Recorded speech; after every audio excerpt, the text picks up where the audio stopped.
कार्यक्रमाचे अध्यक्ष आहेत ते आपले लोकप्रिय आमदार राजेश नरसिंगराव पाटील। आज आवर्जून कार्यक्रमाला उपस्थित असणारे ए.वाय. पाटील, बाबासाहेब पाटील असुर्लेकर, श्रीमती पाची काणेकर नगरीच्या नगराध्यक्ष, उपनगराध्यक्ष फिरोज मुल्लाजी, दयानंद काणेकर बँकेचे चेअरमन, प्रवीण वाटंगी, तसंच अभय देसाई मार्केटचे चेअरमन, तानाजीराव गडकरी, भिकू गावडे, बाळू चौगुले, झाकीर हुसेन नाईक, अभिजित गुरबे, रोहित वाटंगी, दिलीप चंगडकर, शिवानंद उंबरवाडी, विजय कडूकर, आनंद हळदणकर, नूरजहान नाईकवाडी, माधुरी कुंभार, संजीवनी चंदगडकर, महिताब नाईक, संजना कोकरेकर, प्रमिला गावडे, ममताज बी मदार, अनिता परीट, अनुसया दानी, नेत्रदीपा कांबळे, सचिन नेत्रीकर, अनिकेत घाडगे, गजानन पिळणकर, हाजी शहाबुद्दीन नाईक, अनेक माझ्या चंदगड परिसरातील जमलेले प्रतिष्ठित नागरिक, महिला, तसंच पत्रकार मित्र, शासनाचा विविध खात्याचा उपस्थित असणारा अधिकारी वर्ग आणि जमलेल्या माझ्या तरुण मित्रांनो, खरं तर या चंदगडच्या परिसरामध्ये आज आम्ही लोक 3 कार्यक्रमाच्या शुभारंभाच्या निमित्तानं, उद्घाटनाच्या निमित्तानं आलो। एक चंदगड नगरपंचायत प्रशासकीय इमारतीचं भूमिपूजन, 5 कोटी रुपये खर्च करून या शहराच्या वैभवामध्ये भर घालणारी अतिशय दिमागदार वास्तू आपण इथं उभी करू पाहतोय आणि त्याच्यातून या शहराचा कारभार आमच्या नगराध्यक्ष, आमचे उपनगराध्यक्ष आणि नगरसेवक, नगरसेविका, चीफ ऑफिसर यांनी अतिशय चांगल्या प्रकारे करावा, सुविधा तिथं असाव्यात, काम करायला सोपं जावं, अशा प्रकारची ती दिमागदार इमारत त्याचा भूमिपूजन केलेलं आहे। तिथं प्लॅन देखील दाखवलेला आहे। तसंच दुसरं म्हणजे कैलासवासी नरसिंगराव गुरुनाथ पाटील रेसिडेन्सी इमारत पायाभरणी, ती देखील आम्ही त्या शिक्षकांची एक सोसायटी आहे तिथं केलं। नरसिंग गुरुनाथ पाटील आणि त्या चंदगडचं फार जिव्हाळ्याचं नातं, परंतु काळाच्या नियतीच्या पुढे कुणाचं चालत नाही, ते आपल्या हयात नाहीत। मी त्यांना भावपूर्ण श्रद्धांजली अर्पण करतो आणि त्यांच्या नावाने एक सुंदर अशा प्रकारचं रेसिडेन्सी इमारत ही त्या शहरामध्ये, शहराच्या वैभवात भर घालणारी वास्तू आपण उभी करतो। शिवसृष्टी लोकार्पण कार्यक्रम, इथं आमचे अनिकेत घाडगे, त्यांनी मला ते सगळं फिरून दाखवलं। म्हणले दादा, इथं तयार झालेला मावळा बाहेर गेल्यानंतर लाथ मारेल तिथं पाणी काढण्याची धमक त्या बावळ्यामध्ये निर्माण झाली पाहिजे, अशा पद्धतीनं घडवण्याचं काम इथल्या मुलांना ते करणार आहे। बाहेर छत्रपती शिवाजी महाराजांचा अश्वारूढ पुतळा आहे, खरं तर त्याचं आज अनावरण करायचं होतं, पण काहीतरी एक परवानगी कुरकोळ राहिली। मला जर सांगितलं असतं तर ईमेलवर देखील मी त्यावर परवानगी मागवली असती।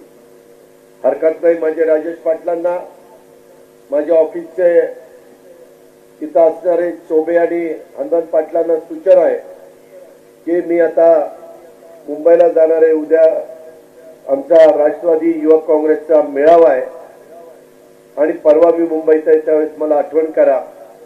युगपुरुष छत्रपती शिवाजी महाराजांचा 19 फेब्रुवारीला शिवनेरीच्या किल्ल्यावर पुण्यामध्ये जुन्नर तालुक्यात राजमाता जिजाऊंच्या पोटी हा कर्तबगार अशा प्रकारचा रयतेचा राजा, हिंदवी स्वराज्याची ज्यांनी स्थापना केली, त्यांचा जन्मदिन आहे। तो उत्साहाने आपण साजरा करत असतो।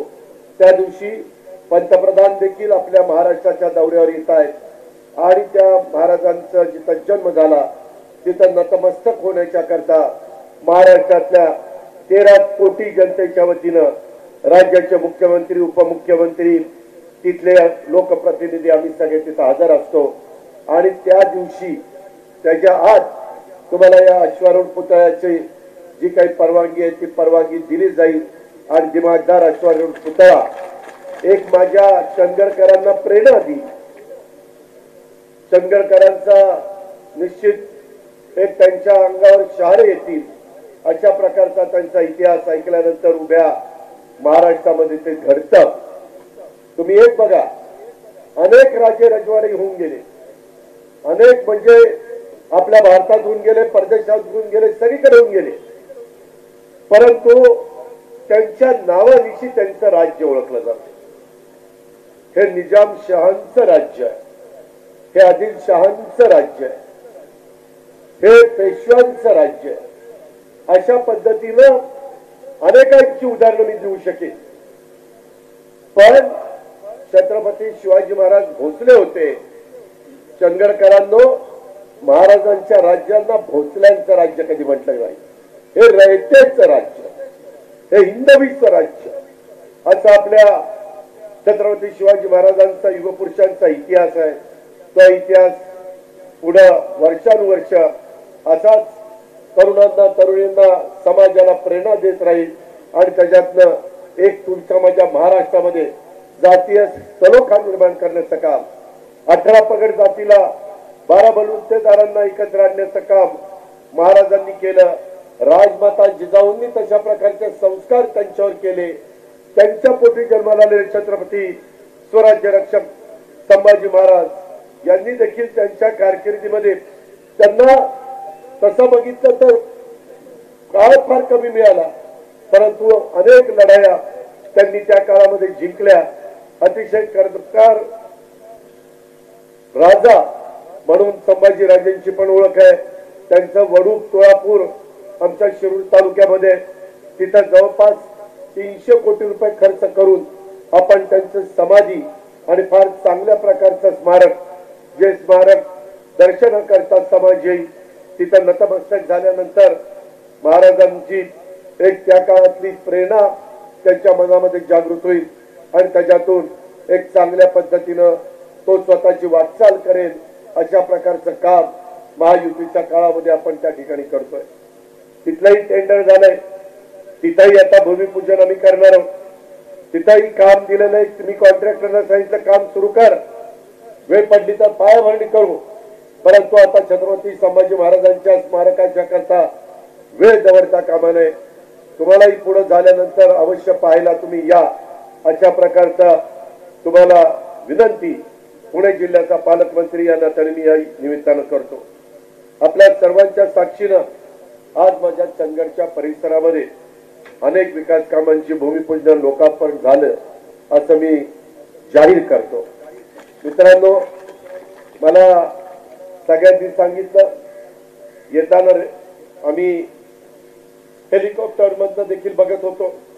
अतिशय निसर्गाने इथं हिरवा शालू अंतरल्यासारखी निसर्गाने उधळण केलेली आहे.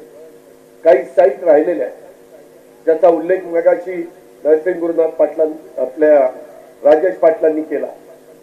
त्याच्यामध्ये मुश्रीफ साहेबांनी मुजरचा उल्लेख केला, खासदार साहेबांनी मला चॉपर मध्ये सांगितलं आणि त्यामध्ये मी ताबडतोब MKBDCला म्हणजे महाराष्ट्र कृष्णा महामंडळाला सूचना दिल्यात की मला 8 दिवसामध्ये त्याच्याबद्दलची इत्थंभूत माहिती, ही पाणी उपलब्धतेचं काय, किती गावं तिथं धरणामध्ये जाऊ शकतात, किती जणांचं पुनर्वसन करावं लागेल, किती जमीन माझ्या शेतकऱ्यांची जाईल, किती जमीन माझ्या वन खात्याची जाईल, काय आणखी तिथं वेगळ्या समस्या आहेत का, त्याच्याबद्दलचा अहवाल मागितलेला. मित्रांनो, आम्हाला काम करायला आवडतं. मी तुम्ही अनेकदा बघता, मी सकाळी 6 वाजल्यापासून लोकांची कामं करत असतो. वेगवेगळे हे विकास चाललेला असतो, तिथं साईटवर जातो. पिंपरी चिंचवड असू द्यात, पुणे असू द्यात, बारामती असू द्यात. मला जर वाटलं की इथं सकाळी 6ला जायचं, सुट्टीचा दिवस असला तरी अधिकारी माझ्या बरोबर येतात. संबंधित जे कोणी त्याचं काम करत असतात ते बरोबर असतात, पदाधिकारी बरोबर असतात. मला काम स्वच्छ, चांगलं, निर्मळ आणि ग्रामीण भागात बोलायचं म्हणजे तर दोरी वळंब्यात लागतं. कुठे मला हेट खपत नाही. मी मग ते कोणाची तिथं भाडबीड ठेवत नाही. मी माझा स्वतःचा विचार करतोय, मी समाजाचा विचार करतो. अनेक वर्ष तुम्ही सगळ्यांनी आमच्यासारख्या कार्यकर्त्याला महाराष्ट्रामध्ये संधी दिली, आमदार म्हणून दिली, खासदार म्हणून दिली, राज्यमंत्री म्हणून दिली, मंत्री म्हणून दिली, विरोधी पक्ष नेता म्हणून दिली, 5-5 वेळेला उपमुख्यमंत्री म्हणून दिली. आम्ही सत्तेला हपापलेलं नाहीये, परंतु लोकांचे प्रश्न सुटले पाहिजे. माग पहिल्यांदा 1.5-2 वर्ष करोनामध्ये गेली, त्याच्यानंतरच्या काळामध्ये करोना आपण मुकाबला केला, करोना परतवला, परंतु काही जीवाभावाची माणसं मात्र आपल्याला सोडून गेली. हे दुःख, हे वेदना निश्चितपणे तुम्हाला मला आहे. मी त्या सर्वांना तिथं श्रद्धांजली अर्पण करतो. परंतु मित्रांनो, त्या सगळ्या बाबतीमध्ये काम करत असताना पुढे विकास झाला पाहिजे. राजेश पाटलांची पहिलीच टर्म होती. पूर्वी संध्याताईंनी इथलं प्रतिनिधित्व केलं, त्याच्या आधी बाबा कुपेकरांनी केलं, नरसिंह गुरुनाथ पाटलांनी केलं, श्रीपतराव शिंदेंनी केलं, अशा अनेकांनी मतदारसंघाची फेररचना वेगवेगळ्या बर्मू पाटलांनी केलं, अशा अनेकांनी वेगवेगळ्या पद्धतीने इथलं प्रतिनिधित्व केलं. परंतु नरसिंह गुरुनाथ पाटलांच्या नंतर त्यांचा राजकीय वारसा असल्यामुळं आमच्या राजेश पाटलांनी तिथं लक्ष घातलं, मुश्रीफांनी त्यांना साथ दिली. आम्ही सतत मदत चांगल्या प्रकारे करण्याचा प्रयत्न चालवला. त्याच्यात करोडो रुपयाची कामं आपण केली. आज देखील हे 5 कोटीचं काम, तिकडचं काही कोटीचं काम, अशी वेगवेगळी कामं ही तिथं चाललेली आहेत.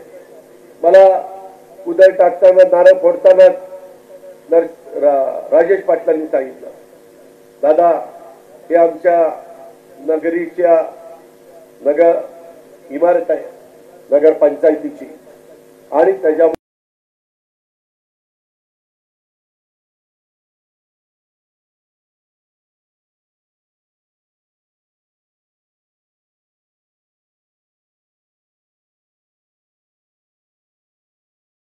आणि अजूनही 5 कोटी रुपये देतो, 10 कोटी रुपये देतो, गावातले रस्ते बिस्ते पण चांगले करून घ्या. त्याच्यामध्ये आज तुमच्या सगळ्यांच्या आशीर्वादामुळे आम्ही सरकारमध्ये, तिजोरी अर्थ मंत्रालय एकनाथराव शिंदे, देवेंद्र फडणवीसांनी माझ्याकडे दिलेलं आहे. डीपीसीला पण दरवर्षीपेक्षा मगाशीच मी मंडलिक साहेबांना सांगितलं, तुम्हाला 20% जादा निधी दिलेला आहे. कारण निधी दिल्याशिवाय कामं होणार नाही, लोकांचे प्रश्न सुटणार नाही. सगळी सोंग करता येतात, पैशाचं सोंग नाही करता येत. हे आपण नेहमी व्यवहारामध्ये बघतो. आणि त्यामुळं मी ह्या कोल्हापूर जिल्ह्याच्या करता हे सगळं करायचं ठरवलेलं आहे. फक्त माझी कोल्हापूरकरांना, चंदगडकरांना, गडिंग्लजकरांना, आजराकरांना, कागलकरांना सगळ्यांना विनंती आहे की बाबांनो, दिलेला पैसा हा समाजाचा टॅक्स रूपाने आलेला पैसा आहे. पै ना पै सत्कारणी लागली पाहिजे. कुठं वेडेवाकडे तिथं प्रकार होता कामा नये, कुठं तिथं भ्रष्टाचाराच्या बद्दल ऐकता कामा नये. त्या प्रकारचं काम करा. काम दर्जेदार केलं तर किती सुंदर काम होतं हे आपण अनेक ठिकाणी जाऊन बघू शकता. आणि त्याच्यामुळं त्या प्रकारचं काम आपण सगळ्यांनी करावं अशी माझी आपल्याला सगळ्यांना आग्रहाची विनंती आहे. आज आपल्या चंदगड कडिंग्लज या परिसराला एक ऐतिहासिक अशा प्रकारचं महत्व आहे. स्वराज्याचे सेनापती म्हणून प्रतापराव गुजर यांनी नेसरी येथे केलेला पराक्रम आजही आपल्याला प्रेरणा देतो. त्या काळामध्ये तिथेही त्यांचं स्मारक करण्याचा प्रयत्न आम्ही केला. बाबा कुपेकरांनी खूप आग्रह केलेला होता. चंदगडमध्ये उभं राहत असलेले शिवस्मारक देखील आपल्या सर्वांना प्रेरणा देणार आहे. आतमध्ये तालीम देखील, तिथं मातीचा आखाडा केलेला आहे, मलकांबाची व्यवस्था केलेली आहे. जागा कमी होती, पण कमीत कमी जागेमध्ये जेवढं काही चांगलं करता येईल ते चांगलं करण्याचा प्रयत्न इथल्या माझ्या सहकाऱ्यांनी केलेला आहे. शेवटी सतत नवीन पिढीला महाराजांचा शौर्य, महाराजांचा पराक्रम, महाराजांचा इतिहास हा आपल्याला सगळ्यांना प्रेरणा देत राहणार आहे. आणि त्याच शिवशाहू फुले आंबेडकरांच्या विचारांनी आम्ही महायुतीमध्ये समाविष्ट झालेलो. आम्ही विचार कुठं सोडलेला नाहीये. आजही सरकारमध्ये असताना मागच्या पुरवणी मागण्यामध्ये मी जाणीवपूर्वक त्याच्यामध्ये मौलाना आझाद महामंडळाचं भागभांडवल वाढवलं. त्याच्यामध्ये मौलाना आझाद महामंडळामध्ये अटी थोड्या किचकट होत्या. मला सहकाऱ्यांनी सांगितलं, दादा इतर महामंडळाच्या सारख्या अटी राहिल्या तर जास्त आमच्या मुलामुलींना फायदा होईल. त्या अटी दुरुस्त करण्याचं काम आपण केलं. आपल्या वक्फ बोर्डाच्या जमिनीच्या बद्दल खूप काही तक्रारी येत होत्या. काही जण स्वतःच तिकडच्या जमिनी कुठं विकायचे, काही जण बळकवायचे, काही जण लाटायचे. ते बंद करण्याच्या करता एक मी समिती केली. त्याला मुश्रीफ साहेब पण होते, आम्ही सगळे होतो, अब्दुल सत्तार होते, इतर कार्यकर्ते होते आणि त्याच्यातून एक चांगला निर्णय घेण्याचं काम त्या महायुतीच्या सरकारने केलं. अल्पसंख्याक विभागाला अधिकचा निधी आम्ही या पुरवणी मागण्यामध्ये दिला. कारण माझा मागासवर्गीय समाज असू द्या, माझा आदिवासी समाज असू द्या, अल्पसंख्याक समाज असू द्या, माझा भटका समाज असू द्या, समाजातल्या प्रत्येक घटकाला ओबीसी असेल किंवा सर्वसाधारण असेल, त्याला वाटलं पाहिजे की हे राज्य माझा विचार करत आहे, माझ्या करता काही योजना राबवत आहे. माझ्या मधल्या गरीबाला, ज्यांची इकॉनॉमी कमी आहे, आर्थिक दृष्ट्या ते सक्षम नाही, त्यांच्याही मुलाला मुलीला शिकण्याचा हक्क आहे, अधिकार आहे. म्हणून त्यांचा हक्क देण्याच्या करता शासनाच्या कडून त्यांचे फी आणि त्यांचे जे काही शिकण्याच्या करता लागणारा पैसा आपण देतो. एवढ्यावरच आपण थांबलेलो नाहीये. त्याच्यामध्ये हॉस्टेल्स वेगवेगळ्या भागामध्ये आपण निर्माण करतो. गरीबातल्या गरीब माणसाच्या मुलाला मुलीला देखील शिक्षणापासून तिला बाजूला राहता लागू नये, ही त्याच्या पाठीमागची आमची भावना. आता ज्ञानाचे दिवस आहेत. आता विद्या आत्मसात करण्याचे दिवस आहेत. आता शिक्षणाचे दिवस आहेत. आता मेरिटचे दिवस आहेत. आणि त्याच्यामुळं आपल्यातली मुलं मुली मेरिट मध्ये कशी येतील, खेळामध्ये प्रावीण्य कसं मिळवतील, याकरता देखील आपण सर्वांनी लक्ष दिलं पाहिजे. त्याकरता आपण करोडो रुपयाचा पैसा, मित्रांनो, पूर्वी एका तालुक्याला एक क्रीडा संकुल करायला 1 कोटी रुपये दिले जात होते. नंतर ते 5 कोटी केले. आता आम्ही 10 कोटी केले. जिल्ह्याला 8 कोटी होते, नंतर 15-16 कोटी केले. आता जवळपास ते जिल्ह्याचे 50 कोटी केले. विभागाचे 24-25 कोटी होते, ते वाढवत 75 कोटी केले. चांगल्या प्रकारची क्रीडांगण, चांगल्या प्रकारच्या तिथं जो खेळ तुम्हाला खेळायचा आहे त्या खेळामध्ये प्रावीण्य मिळवण्याच्या करता सुविधा देण्याचं काम आमचं चाललंय. आणि त्याच्यात आमचा संजय बनसोडे आणि बाकीचे सगळ्यांनी तिथं पण लक्ष घातलेलं आहे. मित्रांनो, एकंदरीतच चंगड तालुका हा तसं बघितलं दुर्गम डोंगराळ तालुका म्हणून ओळखला जातो. मात्र मागील काही वर्षापासून राजेश पाटील इथलं प्रतिनिधित्व करायला लागल्यापासून इथं विकासामुळे मोठा बदल होत असताना दिसतोय. चंगडच्या जनतेनं आपलं निसर्ग परंपरा त्या जपत पर्यावरण पूरक विकासाला प्राधान्य दिलेलं आहे. कोल्हापूर जिल्ह्यात पर्यटनाला मोठी संधी आहे. त्यात चंगड असेल, त्यात माझा आजरा असेल, हा निसर्ग संपन्न तालुक्याचा देखील सहभाग महत्वाचा आहे. मगाशी राजेश पाटील सांगत होते, काही कार्यकर्ते सांगत होते, आमचे दयानंद कार्यकर सांगत होते, दादा इकडनं एक रस्ता तुम्ही केला तर मला वाटतं गोवा 45 किलोमीटरवर पडेल, बरोबर ना? आणि त्याच्यातून इथलं चित्र बदलेल, पर्यटनाला रोजगार वाढेल. माझा चंगड आजरा गडिंग्लजच्या मुलाला मुलीला कुठेतरी दुसरीकडे जावं लागणार नाही कामधंद्याच्या नोकरीच्या निमित्तानं. त्याकरता आता हॅम आहे, एन्युटी आहे, या वेगवेगळ्या पद्धतीनं मला राजेश पाटील त्याच्याबद्दल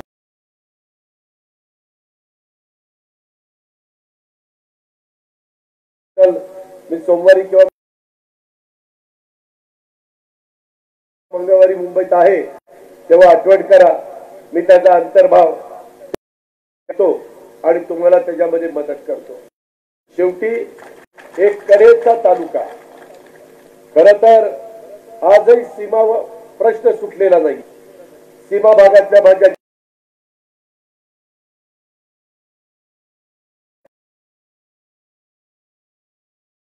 त्या अडचणी दूर करण्याच्या करता निधीची गरज आहे, त्याबद्दल पण मला सांगा।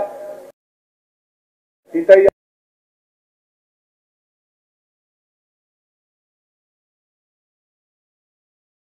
सेवा देतो। आता तुमच्या माझ्या राज्यात सगळं काही वैद्यकीय शिक्षण कुणाच्या हातात आहे? ते हसन मुश्रीफांच्या हातात आहे। प्रत्येक जिल्ह्यामध्ये मेडिकल कॉलेज काढायचं चाललंय, दर्जेदार मेडिकल कॉलेज। हजार हजार कोटी रुपये आम्ही खर्च करतो। आता परवा कोल्हापूरचं किती खर्च करतो? 1000 कोटी। कोल्हापूरमध्ये आज तुमच्या भागातला लोकप्रतिनिधी त्या विभागाचा मंत्री झाल्यामुळं त्यांच्या एका निर्णयामुळे एका सहीमुळे 1000 कोटी रुपयाचं तुमचं हॉस्पिटल होत आहे। शेवटी गोरगरिबांच्या माझ्या मुलांना, आया बहिणींना, आमच्या पुरुष मंडळींना तिथं किफायतशीर दरात मोफत उपचार मिळाले पाहिजेत, त्यांचं आरोग्य चांगलं राहिलं पाहिजे। वेगवेगळे आजार कधी कुणाला वाटलं होतं का कोरोना सारखा आजारी? पण आला, जगाला त्यांनी त्या ठिकाणी वेढलं आणि त्याच्यात कितीतरी जण आपल्याला सोडून गेले। असा प्रसंग येतो। पूर्वी सांगायचे देवीचा आजार आला होता। अशा वेगवेगळे आजार वेगवेगळ्या काळामध्ये आलेले। आपण काळजी घेतली पाहिजे, आपण तंदुरुस्त राहिलं पाहिजे, व्यवस्थितपणे आहार निर्व्यसनी राहिलं पाहिजे। त्याच्यामध्ये साधू संतांनी तोच विचार मांडलेला आहे। उगीच कुठेतरी संध्याकाळ झाली म्हणजे चंद्रावर जायची गरज आहे असं नाही। त्याच्यापेक्षा चांगलं त्या ठिकाणी आपल्या इथला पांढरा रस्सा तांबडा रस्सा कसं काय लागतो ते त्या ठिकाणी घ्या, परंतु निर्व्यसनी राहा। हे मी अतिशय आवर्जून तुम्हाला त्या बाबतीमध्ये सांगेन। आज चंदगड तालुक्यामध्ये रोजगार कृषी विकासाला चालना मिळावी म्हणून आम्ही काजू उद्योगाला चालना देण्यासाठी गेल्या अर्थसंकल्पामध्ये काजू फळ प्रक्रियेला जवळपास 1325 कोटी रुपयाची तरतूद केलेली होती। यापैकी पहिल्या टप्प्यात 625 कोटीच्या खर्चाला मान्यता दिली। हे काम युद्ध पातळीवर चालावं असा माझा प्रयत्न आहे। चंदगड आजरामधल्या काजू जगप्रसिद्ध होतात, त्याला राष्ट्रीय आंतरराष्ट्रीय बाजारपेठ मिळावी। तुम्ही बघा, परदेशातल्या काजूची चव आणि आपल्या चंदगड आजऱ्याची चव, आपली चव जसं देशी गाईचं दूध आणि संकरित गाईचं दूध फरकच आहे। आमच्या पुण्यात संकरित गाईच्या दुधाचा तो 500 रुपये किलो आणि देशीचं 2,500 ते 3,000 रुपये किलो। संकरित गाईचं दूध 30-32 रुपये किलो लिटर आणि आमच्या देशी गाईचं दूध 75 ते 100 रुपये लिटर। आज तुमच्या इथं काय निसर्गाने तुम्हाला दिलेलं कळायला मार्ग नाही। आमच्या इथं म्हैस असली आणि त्या म्हशीचं दूध काढलं की तिची फॅट 6 आणि चंदगड मध्ये आणून बांधली आणि इथली माती, इथलं गवत, हिरवळ कडबा किंवा कडवळ मकवान घातलं तर ही जी फॅट आहे 8 फॅट आहे 8। एवढा फरक आहे। एवढं इथं ऊसामध्ये पण रिकव्हरी जास्त आहे। खूप काही त्याच्यामध्ये आपल्याला निसर्गाने दिलंय, आपण घ्यायला शिकलं पाहिजे। आज आपल्यातले काही कारखान्यामध्ये अडचणीत आले, त्याचं आत्मपरीक्षण केलं पाहिजे। आम्ही तुमच्यापेक्षा रिकव्हरीला कमी, तुमची रिकव्हरी 12.5 असेल तर आमची 11.5 असते। आमचा भाव असतो 3350, मग तुमचा भाव जास्त का नसला पाहिजे? त्या गोष्टी जे प्रमुख लोक आहेत, जे तिथं चालवतात, त्यांनी तिथं लक्ष दिलं पाहिजे। मला बघायची चंदगडचे काही बांधव, मी दयानंद काणेकरांच्या घरी जेवायला होतो तेव्हाच कामगार भेटले। दादा आमचं जुनं देणं द्या, ते फार जुनं देणं आहे। मी त्याच्याबद्दल थोडंसं मुश्रीफ साहेबांशी बोललो, त्याबद्दल मी एकदा एक बैठक पण घेतो सहकार मंत्री आणि त्या सगळ्यांची, आणि नक्की काय त्याच्यातनं मार्ग काढता येतो ते पाहतो। मित्रांनो, चर्चा केली, अधिकारी बोलवले तर मार्ग निघतो। फक्त त्याच्या पद्धतीनं आपली चिकाटी असली पाहिजे, आपली जिद्द असली पाहिजे आणि त्या प्रकारे आम्ही जरी आता अलीकडच्या काळामध्ये एक वेगळी भूमिका घेऊन पुढे चाललेलो असलो तरी आमचा वडीलधाऱ्यांच्या बद्दल आदर आहे, त्यांचा मान सन्मान आम्ही ठेवूच ठेवू. पण कुठेतरी आता आम्ही पण 60च्या पुढे गेलो, कधीतरी आम्हाला संधी मिळणार आहे का नाही? शेवटी तुमच्या घरात देखील आपण पाहतो की नवीन पिढी आल्यानंतर जुनी लोक हळूहळू त्याला तयार करतात आणि ती 50च्या 40च्या पुढे गेलं तर त्याच्या हातात देतात. आम्ही तर 40च्या पुढे गेलो, 50च्या पुढे गेलो, 60च्या पुढे गेलो तरी नाही. कसं काय करायचं? बरं आम्ही कुठं चुकलोय का? आम्ही कामात कुठं कमी आहे का? आमची प्रशासनावर पकडाय ना? आम्ही दिलेला शब्द पाळतो ना? आम्ही शेतकऱ्यांच्या पोटी जन्माला आलो ना? आम्हाला दुधाचा धंदा करतो, पोल्ट्रीचा धंदा करतो, रेशमाचा धंदा करतो, फळबागांचा धंदा करतो, केळीचा धंदा करतो, काजूचा धंदा करतो, आंब्याचा धंदा करतो, फणसाची शेती करतो, सगळे काही करतो. आम्ही पण शेवटी तुम्ही काय मी काय कुणीच आईच्या पोटात शिकून येत नाही. रोज नवीन नवीन शिकायचा प्रयत्न करायचा असतो. आज महिलांच्या बद्दल आमच्या आदिती तटकरे महिला बालविकास मंत्री 4थं महिला धोरण आणलेलं आहे. त्याच्यामध्ये महिलांना संधी मिळाली पाहिजे. आता मूल जन्माला आलं की त्याचं नाव त्या ठिकाणी फक्त त्या मुलाचं नाव आणि बापाचं नाव आणि आडनाव असं नाही, त्या मुलाचं किंवा मुलीचं नाव, त्याच्यानंतर त्याच्या आईचं नाव, नंतर बापाचं नाव आणि नंतर आडनाव. काय हरकत आहे? आईनं जन्म दिलाय ना, 9 महिने 9 दिवस तिने पोटच सांभाळायचं आणि नाव मात्र माझं. अरे पट्ट्या, ही कुठला कायदा? त्याच्याकरता बदल केलाय. काय कुणाला वाईट वाटायचं कारण नाही. शेवटी मी बघितले गेल्या 40 वर्षात मित्रांनो, मला हे राजकारणात येऊन जवळपास 32-33 वर्ष झाली. जे राष्ट्र, जे देश जिथं महिलांना वेगळी वागणूक दिली जाते ते देश मागे राहिले आणि ज्या देशामध्ये महिलांना पुरुषांच्या बरोबरीनं वागवलं जातं, मान सन्मान दिला जातो, आर्थिक सक्षम केलं जातं, त्याच्यामध्ये निर्णय प्रक्रियेमध्ये घेतलं जातं. आता पण मला दयानंद कारेकर सांगत होते, आमच्या प्राचीताई व्यवसाय काजूचा बघतात, काजूचा सगळा बिझनेस ते बघतात. तर कोणतरी म्हणलं मुश्रीफ साहेब का कोण, मग नगराध्यक्ष पोहोचते म्हणले तिथं काम 2 तासाच आहे. म्हणजे आज भगिनी 2-3 तासात इथलं काम करून तिचा स्वतःचा बिझनेस बघती एवढी महिला कर्तृत्वान आहे की नाही? मात्र आपले दयानंद इकडं तिकडं फिरत असतात सगळीकडे. स्वयंपाक करायचा प्राचीताईंनी, घर सांभाळायचं प्राचीताईंनी, किराणा आणायचा प्राचीताईंनी, नगराध्यक्ष व्हायचं प्राचीताईंनी, माणसं सांभाळायची प्राचीताईंनी. आणि आमच्या दयानंद कारेकर आले की म्हणायचं घाला दुपारी जेवायला वाडा, संध्याकाळी काय केलंय, अरे याच्यात मीठच जास्त झालंय, काय झालंय काय आज, वर आपणच तिथं दरडावतो. हे कुठेतरी बंद झालं पाहिजे. मित्रांनो, मी नाव आमच्या दयानंद घेतलं, सगळ्यांचं तुमचं आमची हीच अवस्था आहे. त्याच्यामुळं आज आम्ही सगळेजण काम करत असताना त्या दिशेने पुढे जाण्याचा प्रयत्न करतोय. आज आमच्या इथं काजूपासून वाईन बनवण्याच्या उद्योगाला उत्पादन शुल्कातून वगळण्याचा निर्णय आपल्या सरकारने घेतलाय. ती लोक देखील येऊन मला भेटले. काजू बीफ किंग व काजू प्रक्रिया उद्योगाला अर्थसहाय्य करण्याचा सरकारचा प्रयत्न आहे.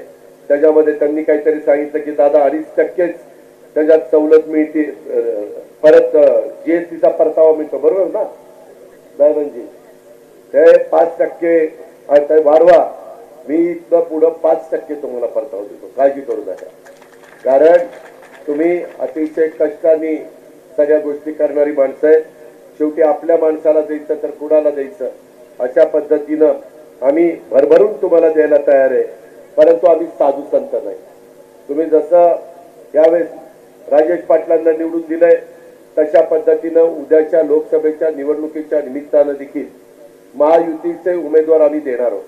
48 जागा आहे. त्याच्याबद्दलचा निर्णय वरिष्ठ पातळीवर घेतला जाईल. तो घेतल्यानंतर देशाचे पंतप्रधान 3ऱ्यांदा नरेंद्र मोदी साहेबांना आपल्याला करायचं आहे. त्यांनी देशाला 10 वर्षामध्ये प्रगतीच्या मोठ्या प्रगती त्या ठिकाणी करून दाखवली आहे। आपण जगामध्ये आज 5व्या नंबरला आपली अर्थव्यवस्था गेलेली आहे। नरेंद्र मोदी साहेबांचं स्वप्न आहे की उद्याच्या 2028 मध्ये जगामध्ये आपण 3ऱ्या क्रमांकावर जायचं, जगात 3ऱ्या क्रमांकावर आपली अर्थव्यवस्था गेली पाहिजे। $5 ट्रिलियन आपली अर्थव्यवस्था झाली पाहिजे। त्यांनी जसं $5 ट्रिलियन अर्थव्यवस्था करण्याचं स्वप्न पाहिलंय तसं आम्ही महाराष्ट्राची अर्थव्यवस्था $1 ट्रिलियन झाली पाहिजे। हे सगळं करत असताना आम्ही खूप योजना आणतोय।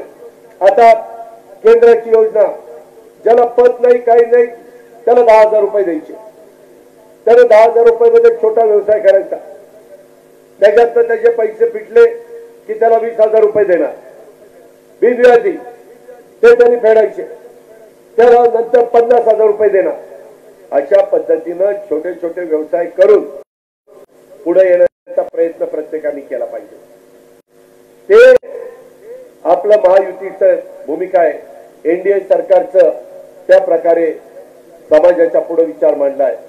आज कुठल्याही परिस्थितीत सगळीकडे गुढे गोविंदांनी आपण नांदायचं, कुठेही वाद नको, कुठेही मतभेद नको, सगळे आपण भारतीय आहोत या भावनेतनं मी आपल्याला सगळ्यांना सांगतो, मी अल्पसंख्याक समाजाला पण सांगतो, तुमच्या सुरक्षिततेच्या करता आम्ही सरकारमध्ये त्या ठिकाणी बसून अतिशय योग्य पद्धतीचे निर्णय घेत राहू। तुम्ही अजिबात तिळमात्र शंका मनामध्ये बाळगू नका, कुणालाही भीती वाटण्याचं कारण नाही। आम्ही सगळेजण सर्वांच्या पाठीशी, कुणालाही तिथे एकटं सोडणार नाही। याबद्दलची भूमिका मित्रांनो आमची सगळ्यांची आहे। चंदगडच्या ऐतिहासिक भूमीत विविध विकास कामाचं भूमिपूजन लोकार्पण करत असताना मला स्वर्गीय नरसिंहराव गुरुनाथ पाटील चंदगड तालुक्याचा सहकार शैक्षणिक राजकीय सामाजिक क्षेत्रात त्यांचं योगदान कोणी विसरू शकणार नाही। एक लढवय्या नेता अशी त्यांची ओळख होती। सरपंचापासून त्यांनी राजकीय कारकिर्दीला सुरुवात केली। पंचायत समितीचा सभापती असेल, चंदगड सहकारी संघाचे अध्यक्ष असतील, कारखान्याचे चेअरमन असतील, कोल्हापूर जिल्हा मध्यवर्ती सहकारी बँकेचे चेअरमन असतील, राज्य साखर संघाचे प्रतिनिधित्व असेल, अशी विविध पदं त्यांनी भूषवली। या मतदारसंघाचा प्रदीर्घ काळ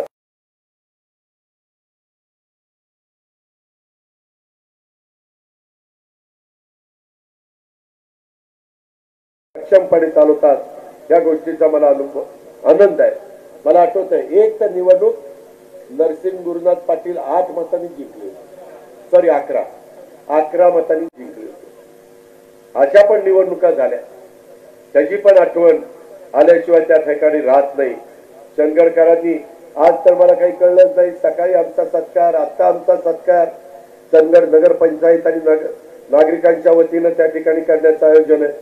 सुरुवातीला मी त्याच्याबद्दल चंदगडकरांचे मनापासून आभार मानतो, धन्यवाद देतो।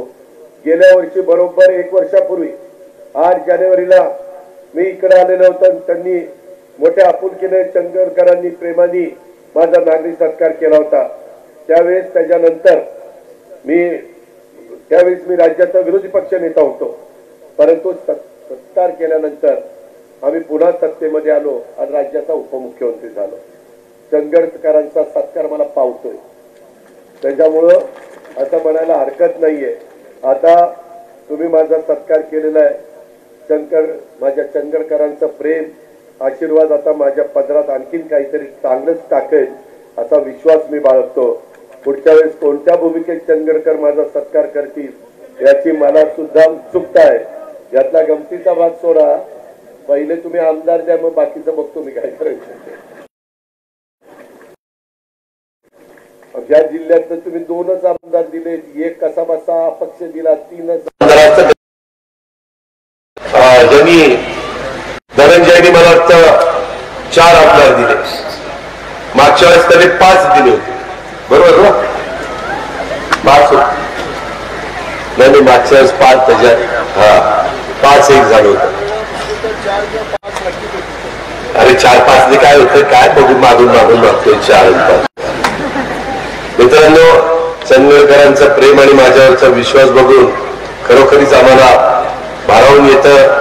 तुमच्या आणि महाराष्ट्राच्या जनतेच्या कायम ऋणामध्ये राहण्याचा आमचा प्रयत्न राहील. महाराष्ट्राच्या जनतेसाठी सर्वोत्तम देण्याचा आणि सगळे राष्ट्रवादी काँग्रेस पक्षाचे छोटे मोठे कार्यकर्ते मिळून त्या ठिकाणी प्रामाणिक प्रयत्न करू, हा देखील आम्ही तुम्हाला सगळ्यांना सांगतो. चंदगडी बोली भाषेचा गोडवा साता समुद्रापार त्या ठिकाणी गेलेला आहे. चंदगड तालुका किंवा इथला परिसर डोंगर दऱ्यांचा राकट आणि रांगडा प्रदेश आहे. चंदगड तालुक्याच्या पूर्वेला कर्नाटक आहे, पश्चिमेला कोकण आहे आणि गोवा राज्याची सीमा आहे. कन्नड आणि कोकणी या दोन वेगवेगळ्या भाषा या बोलीचा शेजार आणि त्यांच्याशी रोजचा व्यवहार असल्याने इथली स्वतंत्र अशी चंदगडी भाषा किंवा चंदगडी बोली भाषा तयार झालेली आहे. चंदगडी भाषेवर फक्त कन्नड आणि कोकणी भाषेचाच प्रभाव नाही, तर त्याच्यामध्ये इंग्रजी, पोर्तुगीज भाषा देखील चंदगडी बोलीवर प्रभाव टाकतात. या बोली भाषेला UGC सारख्या केंद्रीय संस्थेने 4 वर्षापूर्वी मान्यता दिलेली आहे. चंदगडी बोली भाषेचा अभ्यासात समावेश केला आणि एक आनंदाची बाब आहे. त्याच्यामध्ये बरेच काही मला चंदगडी शब्द काही मी सांगितले. मोजबा म्हणजे नखरा, ईस्टर्न म्हणजे संपत्ती, गुत्याड म्हणजे धडपडणं, इस्तारी म्हणजे पत्रावळी, कट्टे म्हणजे कोठे, चकोट म्हणजे चालला, काय चकोट दिसते, मिया म्हणजे मी, दांडगा म्हणजे मोठा, बुरसा आहे, त्याला बुरसा आहे, त्याच्यामध्ये काळकोट म्हणजे भांडण काढणारा, आम्ही काळकोटवाले नाहीत, आम्ही भांडण काढत नाही. दाबला म्हणजे जाडा, दाबला कोण कोण इथं बस उठा बस दाबलेवा. त्याच्यामध्ये थुकमारी म्हणजे बेशरम, नकारा म्हणजे लहान, उलासका म्हणजे थोडासा, तांबडा म्हणजे खूप गोरा, काय तांबडा दिसतोय. त्याच्यामध्ये करुईक म्हणजे कडू, गुळमाट म्हणजे गोड, काय गुळमाट घालायचे आज. त्याच्यामध्ये किरपण म्हणजे बारीक, असे कितीतरी चंदगडी शब्द सांगता येतील. त्याच्यामध्ये या भाषा ऐकली तर कुणालाही गोडी लागेल अशा प्रकारची आपली भाषा आहे.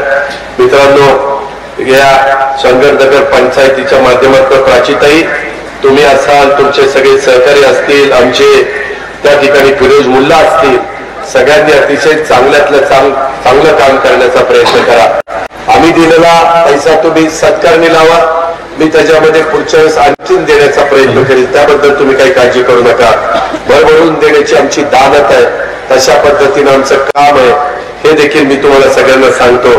एकंदरीतच त्या सगळ्या कामाच्या दृष्टिकोनातनं माझ्या लोकांनी काही अडचणीची निवेदन पण मला दिली, त्याचा उल्लेख मगाशी राजेश पाटलांनी मगाशी सांगितलेला आहे की मी आचारसंहिता लादायच्या आत वेळेत परतफेड करणाऱ्यांना 50,000 रुपये देणार आहे. त्याच्यामध्ये मगाच्या सभेत बोललो म्हणून त्याचा उल्लेख केला नाही, मुश्रीफ साहेबांनी त्याचा केला म्हणून रिपीट करायला नको, परंतु तुम्ही खोटा हलवून मजबूत करून घेतलेला आहे. त्याच्यामुळे त्यांनी सांगितलं तरी मी पण सांगतो की आचारसंहिता लागायच्या आत मी आत्ताच सांगितलं, येणाऱ्या कॅबिनेटला तो विषय आणा आणि ते वर्षामध्ये काहीतरी जी अडचण झालेली आहे त्याचा खरा फटका माझ्या कोल्हापूरला बसला आहे.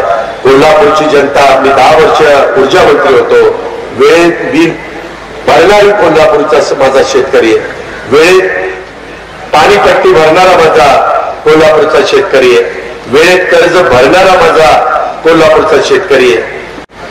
अतिशय चांगलं गाईच्या म्हशीच्या सडातनं निघालेलं दूध जसंच्या तसं कोरं दूध गोकुळला देणारा माझा कोल्हापूरचा शेतकरी आहे, हे मी आयुष्यात विसरू शकत नाही. आणि ज्यांना चांगलं सवय आहे त्यांच्याकरता चांगलं केलंच पाहिजे. त्याच्यावर ही गोष्ट मी तुम्हाला करून दाखवीन, तेव्हाच तुम्हाला वाटेल की बाबा ही बोलतोय तसा वागतोय, बोलतोय तसा करतोय. मी खोटा माणूस नाही, मी खरा माणूस आहे. मी कधी कुणाला तशा पद्धतीनं दुखवलेलं नाहीये. इथून पुढच्या काळामध्ये देखील आज चंदगड तालुक्यातल्या सर्व डोंगराळ भागातल्या शेतकऱ्यांनी शेती पिकाला रानटी जनावरांपासून स्वतःचं व शेतपिकाचं संरक्षण होण्याकरता सौर कुंपण मिळण्याबाबतचा अर्ज केलेला आहे. मी त्याच्यामध्ये यंदा आम्ही त्याच्या रकमा वाढवलेल्या आहेत. सौरवर पण आम्ही त्याच्यामध्ये काम करतोय. जिथं जास्त माझ्या शेतकरी वर्गाला त्रास होतोय तिथं प्राधान्याने निधी देण्याच्या बद्दलचा निर्णय येणाऱ्या अर्थसंकल्पामध्ये आम्ही घेऊ. याबद्दलची पण ग्वाही देतो. मीटर रिडिंग प्रमाणे वीज बिल आकारणीकडून वीज बिले मिळण्याबाबत माझी विनंती आहे की आता आम्ही टप्प्याटप्प्याने सोलर पॅनलवरच आपले इलेक्ट्रिक पंप चालला पाहिजे. मोठ्या प्रमाणावर कार्यक्रम आम्ही हातामध्ये घेतलेला आहे. त्या खात्याचे मंत्री देवेंद्र फडणवीस यांनी देखील त्याच्यात पुढाकार घेतलेला आहे. आम्ही सरकारमधून निधी देतोय. या प्रकारे एकनाथराव शिंदेच्या नेतृत्वाखाली हे महायुतीचं सरकार, देवेंद्रजी, मी, मुश्रीफ, धनंजय, आम्ही सगळे मिळून अतिशय चांगल्यातलं चांगलं काम कसं करता येईल हा आमचा सगळ्यांचा प्रयत्न आहे. कुठल्याही खोट्या नाट्या प्रचाराला बळी पडू नका. काही जण नुसती उकाया पाकाया करतात, काही जण नुसतं एकमेकाची उणीधुणी काढत बसतात, काहींना नुसते वाचारविरी झालेले. प्रत्येकाचं काही ना काही, त्यांना कुठलंही चांगलं काम केलं तरी त्याच्यामध्ये खोटच दिसती, अशी काही लोक आहेत. पण त्यांचा जास्त विचार न करता समाजाचं भलं कोण करतंय, आपल्याला सरकार म्हणून मदत कोण करतंय, याच गोष्टीचा विचार करा. आणि आमच्या राजेश पाटलांनी बरेच दिवस, एक दिवस मला द्या. खरं तर आता पण मुंबईला गेल्यानंतर एक माजी आमदार आपल्या पक्षामध्ये असंख्य कार्यकर्त्यांना घेऊन आपल्या राष्ट्रवादी काँग्रेस पक्षामध्ये प्रवेश करतात. त्याच कार्यक्रमाला मला, मुश्रीफांना आणि आमच्या धनंजय मुंडेंना जायचंय. म्हणून मी आता इथनं निघतो. परंतु ज्या उत्साहाने माझ्या चंदगडकरांनी आमच्या सगळ्यांचं स्वागत केलं आहे, बहिणींनी जे काही फुलांच्या पाकळ्या आमच्यावर टाकल्या किंवा त्या पद्धतीनं स्वागत केलं, खरोखरीच आम्ही भारावून गेलेलो आहे. हे तुमचं स्वागत मी आयुष्यात कधी विसरणार नाही, त्याबद्दलचा शब्द देतो. आणि तुमच्या विकास कामाला निधी पण कुठं कमी पडून देणार नाही, ही पण खात्री देऊन थांबतो. जय हिंद, जय महाराष्ट्र. राष्ट्रवादी